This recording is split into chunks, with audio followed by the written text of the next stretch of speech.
सुप्रभात छात्रों, आज हम पढ़ाएंगे स्वतंत्र अभिव्यक्ति। आपका एक नया चैप्टर शुरू हो रहा है, स्वतंत्र मौखिक एवं लिखित अभिव्यक्ति। अभिव्यक्ति का मतलब होता है प्रकट करना, किसी भी बात को प्रकट करना। जैसे कि हमारे अंदर जो भी भावनाएं आए उनको हम व्यक्त करें, चाहे लिखित रूप से करें चाहे मौखिक रूप से करना, वो क्या होता है? अभिव्यक्त करना होता है। और स्वतंत्र से मतलब है कि हम अपने विचारों को, अपनी बातों को स्वतंत्र रूप से कहें और मतलब स्वतंत्र रूप से उसको प्रकट करें, वही क्या होती है?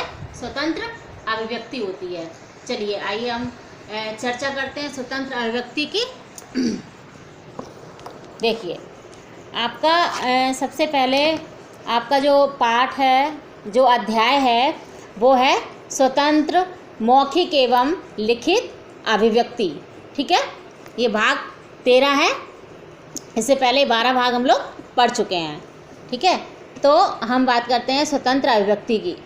स्वतंत्र अभिव्यक्ति का मतलब हमारे स्वयं के जो विचार होते हैं उनको हम प्रकट करें, वो क्या होती है? स्वतंत्र अभिव्यक्ति होती है। देखिए, व्यक्ति अपने भावों, विचारों का जो भी प्रकाशन करता है, प्रकाशन माने प्रकट करता है, प्रकाशन करता है, वही अभिव्यक्ति है। मतलब हम अपने जो विचार होते हैं, जो बात होती है, जो कुछ भी हम कहना चाहते हैं, उनको हम कहें तो वो क्या होगा? स्वतंत्र अभिव्यक्ति होगी। अर्थात किसी किताब से पढ़ा हुआ ना हो, है ना। जो हम हमारे स्वयं के जो विचार हैं उनको जब हम रखते हैं तो वो क्या होती है? स्वतंत्र अभिव्यक्ति होती है। वह चाहे लिखित रूप में हो और चाहे मौखिक रूप में हो। ठीक है, तो हमने क्या पढ़ा कि व्यक्ति अपने भावों, विचारों का जो भी प्रकाशन करता है वही अभिव्यक्ति है। अर्थात किसी विषय वस्तु, घटना या वातावरण के संदर्भ में हम जो कुछ मौलिक ढंग से सोचते हैं, मौलिक माने अपने आप जो सोचते हैं, और जो विचार हमारे मन में आते हैं, उनको जब हम शब्दों और वाक्यों की सहायता से मौखिक रूप से, मौखिक या लिखित रूप में अभिव्यक्त करते हैं, वह स्वतंत्र अभिव्यक्ति कही जाती है। अर्थात हम अपने स्वयं के विचारों को जब प्रकट करते हैं किसी के सामने तो वह स्वतंत्र अभिव्यक्ति होती है, और जब हम उन विचारों को मौखिक रूप से प्रकट करते हैं तो मौखिक अभिव्यक्ति होती है, और हम जब लिखित रूप में व्यक्त करते हैं तो वो लिखित अभिव्यक्ति होती है। ठीक है ना। तो अभी हमने क्या समझा कि स्वतंत्र अभिव्यक्ति। अब देखिए, स्वतंत्र अभिव्यक्ति के अंतर क्या क्या आएगा? लिखित, मौखिक और लिखित। अब मौखिक अभिव्यक्ति जिन विचारों व भावों को बोलकर वाणी द्वारा प्रकट करते हैं उसे मौखिक अभिव्यक्ति कहते हैं। ज़्यादातर एग्जाम में क्वेश्चन आता है कि मौखिक अभिव्यक्ति किसे कहते हैं, तो हम 2 लाइनों में कह सकते हैं कि जिन विचारों व भावों को बोलकर वाणी द्वारा प्रकट करते हैं वो उसे मौखिक अभिव्यक्ति कहते हैं। देखिए, एक राइटर ने लिखा है, प्रोफेसर रमन बिहारी लाल के अनुसार, प्रोफेसर रमन बिहारी लाल के अनुसार, रमन बिहारी लाल जी क्या कहते हैं कि मानव अपने हृदय के भावों को प्रकट करने के लिए जिन ध्वन्यात्मक, देखिए ध्वनि क्या होती है? जिससे हम अपने बात को व्यक्त करते हैं। जो वर्ण का ही रूप क्या है? ध्वनि। वर्ण को ही तो ध्वनि कहते हैं, है ना।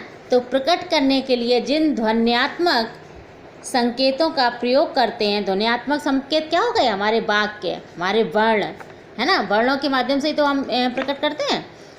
संकेतों का प्रयोग करता है उसे मौखिक भाषा या मौखिक अभिव्यक्ति कहते हैं। देखिए, एक परिभाषा याद करना बहुत ज़रूरी है। अगर आपके एग्जाम में मौखिक अभिव्यक्ति आई तो उसके अंतर्गत केवल आपको इतना ही लिखना है कि मौखिक अभिव्यक्ति की आप परिभाषा लिख देते हैं, और एक राइटर के अनुसार, ये तो आपके अनुसार हो गई और ये राइटर के अनुसार हो गई, है ना। आपके अनुसार कि जिन विचारों व भावों को बोलकर वाणी द्वारा प्रकट करते हैं उसे मौखिक अभिव्यक्ति कहते हैं। और प्रोफेसर रमन बिहारी लाल के अनुसार मानव अपने हृदय के भावों को प्रकट करने के लिए जिन ध्वन्यात्मक संकेतों का प्रयोग करता है उसे मौखिक भाषा या मौखिक अभिव्यक्ति कहते हैं। ठीक, अब मौखिक अभिव्यक्ति के साधन, अर्थात किन किन साधनों से हम मौखिक अभिव्यक्ति में वृद्धि कर सकते हैं, है ना। जैसे कि इसके अंतर्गत वार्तालाप, यदि हम वार्तालाप करवाएं बालकों में आपस में, तो इस अभिव्यक्ति को हम बहुत अच्छा बना सकते हैं। कहानी, कथन, भाषण, कविता पाठ, संवाद, वाद विवाद, विचार विमर्श आदि आते हैं। मौखिक अभिव्यक्ति, अब क्योंकि हम वार्तालाप कैसे करेंगे, मौखिक रूप से ही तो करेंगे, है ना। कहानियाँ जैसे सुनते हैं, तो कहानियाँ कैसे सुनते हैं, मौखिक रूप से ही सुनते हैं। लिखित रूप में भी होती हैं, वो पढ़ी जाती हैं, लेकिन अगर जब हम सुनेंगे तो कैसे, मौखिक रूप से ही तो पहले सुनते हैं। फिर कथन, अर्थात किसी की बात का जवाब देना, किसी ने कुछ कहा, है ना, फिर हम उसको उसके विचारों को सुनेंगे और अपने विचारों को प्रदान करेंगे। भाषण, जो भी भाषण होते हैं वो क्या होते हैं, मौखिक रूप से होते हैं। कविता पाठ भी मौखिक रूप से की जाती है, संवाद भी मौखिक रूप से होते हैं, और वाद विवाद भी मौखिक रूप से होता है। विचार विमर्श आदि सभी मौखिक रूप में आ जाएंगे। अगर ये पूछा जाए कि मौखिक अभिव्यक्ति के कौन कौन से साधन होते हैं, तो हम क्या बताएंगे कि या मौखिक अभिव्यक्ति की विशेषताएं बताइए, तो हम इन सबको लिख देंगे। वाद विवाद, प्रतियोगिता, ये सब क्या होते हैं, मौखिक होते हैं। इसके बाद मौखिक अभिव्यक्ति का तरीका या गतिविधि, मतलब हम क्लास में कैसे मौखिक अभिव्यक्ति करवाएंगे, हम बच्चों से, हम छात्रों से किस प्रकार से मौखिक अभिव्यक्ति करवाएं कि उनके मौखिक, उनकी भाषा में बढ़ोतरी हो, उनकी भाषा में प्रगति हो। तो उसके लिए थोड़े से उदाहरण हमने लिखे हैं कि आप इस तरह से आप कर सकते हो। अपनी पाठ्य पुस्तक में से कोई एक कविता सुनाओ। हम छात्रों से कहेंगे कि अपनी पाठ्य पुस्तक में से, क्योंकि प्राथमिक स्तर के बच्चे होते हैं, है ना, तो हम कहेंगे कि अपनी पाठ्य पुस्तक में से कोई एक कविता सुनाओ।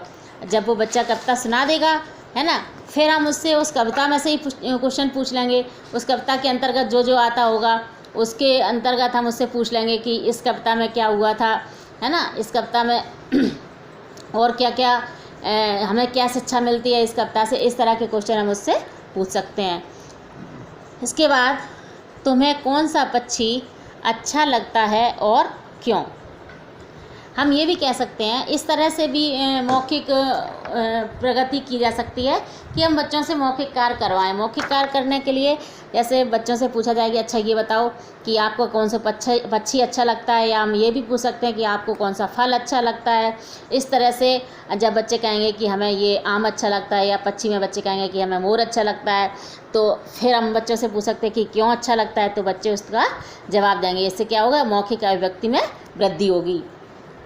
या हम एक तरीका ये भी है कि हम चित्र का वर्णन करवाया जाए। जैसे कि एक चित्र हमने क्लास में एक चित्र लेके गए जिसमें कि एक झोपड़ी बनी हो, है ना, या किसी भी तरह का कोई चित्र हो, तो फिर हम बच्चों से ये पूछेंगे कि अच्छा ये बताओ कि इस चित्र को, या तो इस चित्र के ऊपर एक कहानी बनाओ, है ना, तो बच्चे उस चित्र को देखकर एक कहानी बना सकते हैं।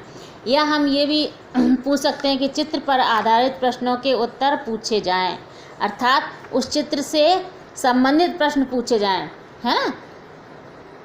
जैसे कि एक सारस को, एक हंस को चोट लग जाती है ना, और वो एक दूसरा व्यक्ति जाके उसको बचाता है। तो इस तरह के चित्र अगर हम प्रेषित करें और फिर बच्चों से पूछें कि इस चित्र में क्या क्या दिखाया गया है, इस चित्र में क्या क्या बताया गया है, तो बच्चे उस चित्र को देखकर उसमें अपनी मौखिक अभिव्यक्ति देंगे। इसके बाद क्या होता है, मूल्यांकन होता है ना, कि हमने पढ़ा मौखिक अभिव्यक्ति का तरीका या गतिविधि, अर्थात क्लास में हम कैसे करेंगे ये पूछा जा रहा है ना। तो फिर उसका मूल्यांकन करेंगे। अब मूल्यांकन कैसे करेंगे, जब हम क्लास में पढ़ा चुके होंगे फिर हम क्या मूल्यांकन करेंगे कि बच्चे किसी चित्र को देखकर स्वतंत्र ढंग से कितना बोल पा रहे हैं, है ना, कि बच्चे कितना बोल पा रहे हैं, या सुनाई गई कविता में आए भावों और विचारों को अपने शब्दों में बता पा रहे हैं या नहीं। इस चीज़ का मूल्यांकन करेंगे कि हमने जो उद्देश्य रखा था कि बच्चों को ज़्यादा से ज़्यादा उनकी मौखिक अभिव्यक्ति में वृद्धि हो, अर्थात अगर हमने कविता करवाई है तो कविता के जो उत्तर बच्चे दे रहे हैं वो कितने सही हैं और कितने गलत हैं, या हम चित्र के माध्यम से जो हमने चित्र दिखाए हैं उनके भावों को बच्चे अपने शब्दों में बता पा रहे हैं कि नहीं बता पा रहे हैं, है ना। तो ये क्या हो गया, मूल्यांकन हो गया।